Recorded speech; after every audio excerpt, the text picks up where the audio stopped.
उतना अच्छा। आने वाले वक्त का क्या भरोसा। भाभी भरोसा क्यों नहीं, हम तो हमेशा आपके बेटे को माँ बाप की तरह ही प्यार करेंगे। हाँ, लेकिन फिर भी मैं चाहती हूँ कि ये सारी प्रॉपर्टी मेरे बेटे के नाम हो जाए। अब मुझे नहीं लगता तुम दोनों को इसमें कोई भी परेशानी होगी, है ना? भाभी वैसे तो आप जो कह रही हैं वो बहुत जल्दबाजी है, लेकिन फिर भी अगर आपको ऐसा लगता है तो ठीक है, कल ही प्रॉपर्टी के पेपर बनवा लीजिए, मैं और माया उस पर साइन कर देंगे। इस तरह से अगले दिन प्रॉपर्टी के पेपर बनवाकर सारी प्रॉपर्टी दिलीप और कावेरी के बेटे के नाम पर करवा दी जाती है। कुछ दिनों के बाद, सुधांशु, सुबह सुबह ये कौन लोग आ गए हैं तुम्हारे घर पर? भैया वो ऊपर वाला कमरा खाली पड़ा था ना, सोच रहा था किराएदार रख देता हूँ। लेकिन किराएदार रखने से पहले आपने हमसे पूछा भी नहीं। भाभी इसमें आपसे पूछने वाली क्या बात थी, हमें एक ही कमरे की जरूरत थी, इसलिए सोचा दूसरा कमरा किराए पर दे देते हैं, कुछ इनकम हो जाएगी। अरे माया, ये सारी प्रॉपर्टी अब मेरे बेटे के नाम पर है और यहाँ पर जो कुछ भी होगा उसके लिए तुम्हें मेरी या दिलीप की परमिशन तो लेनी पड़ेगी ना। हाँ सुधांशु, तुम्हारी भाभी ठीक ही तो कह रही है। अब देखो, तुमने खुद अपने हाथों से ये प्रॉपर्टी हमारे बेटे के नाम की है, वह अभी बहुत छोटा है, तो इस घर से रिलेटेड सारे फैसले तुम्हें हमसे पूछ कर लेने चाहिए। भाभी हमें तो लगा था कि आप हम लोगों से बहुत प्यार करती हैं, लेकिन आप तो हमारे साथ भेदभाव करने लगी। अरे, इसमें भेदभाव करने वाली क्या बात है? और मैंने कौन सा तुमसे कुछ गलत मांग लिया? अरे ले देकर मेरा बेटा इकलौता इस पूरे वंश का वारिस है, सब कुछ उसके नाम है। तुम्हें इस बात से जलन क्यों हो रही है?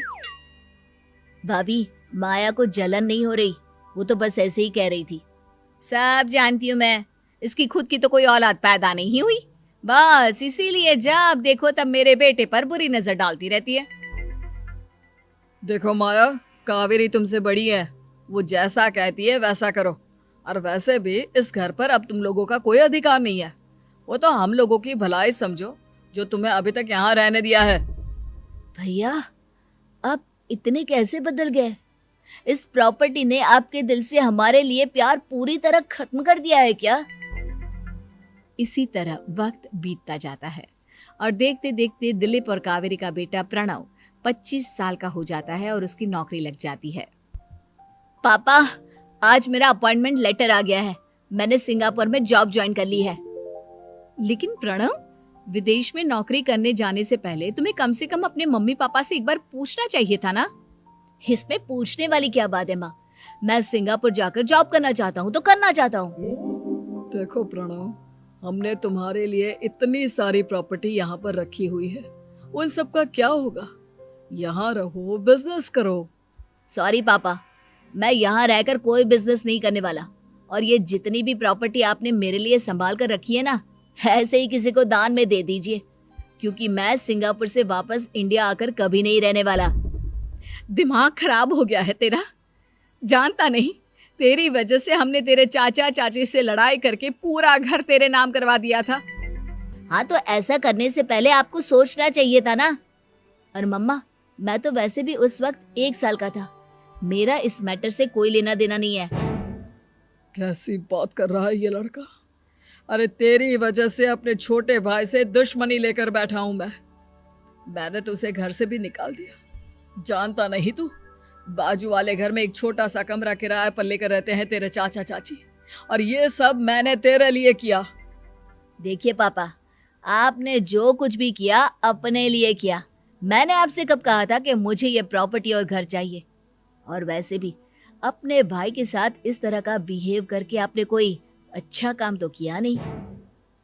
तू सही कह रहा है बेटा, हमने तेरे चक्कर में अपने छोटे भाई जैसे देवर और बहन जैसी देवरानी को इस घर से निकाल दिया। बहुत बड़ी गलती हो गई मुझसे। ठीक है मॉम, तो अब आप अपनी गलती सुधारो, लेकिन मुझे तो फॉरेन जाना है, मैं वहीं जाऊंगा। अब आगे क्या करना है ये आपका डिसीजन है। और प्रणव सिंगापुर जॉब करने के लिए चला जाता है। कुछ दिनों के बाद जब दिलीप और कावेरी को अपनी गलती का एहसास होता है तो वो सुधांशु के घर पहुंचती है। सुधांशु, माया, हमें माफ कर दो, हमसे बहुत बड़ी गलती हो गई। क्या